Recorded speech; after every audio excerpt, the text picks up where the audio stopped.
Hello everyone, তোমরা কেমন আছো? আশা করি সবাই ভালো আছো। আমি একটুও ভালো নেই, ঠিক আছে? কারেন্ট চলে গেছে, ঝড় বৃষ্টি হচ্ছে, খেতে পাচ্ছি না, রান্না করতে পারছি না, ঠিক আছে? এই যে দেখো, বাইরে গেছিলাম একটু, এখনো মানে আসার সঙ্গে সঙ্গে দেখি ঝড় বৃষ্টি, কারেন্ট চলে গেল, যাও 2 মিনিটের জন্য এলো।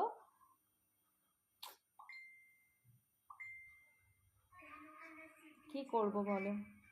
তাই ভাবলাম তোমাদের সাথে একটা ভিডিও শেয়ার করি। আজকে আর লাইভে আসবো না, কি আর করব। ভেবেছিলাম আসবো, কিন্তু আসা হবে না, ফোনেও চার্জ নেই গো আমার। গুড নাইট, সবাই ভালো থেকো। আর যদি আসে তাহলে আসবো একবার, এসে অল্প একটু থাকবো। তোমরা যে কে কে থাকবে, থাকো না তো কেউই, দুজন থাকে মনে হয়, তারাও চলে যায়। এইভাবেই আমার জীবন চলছে, আমিও চালিয়ে নিচ্ছি। টাটা বাই, সবাই ভালো থেকো।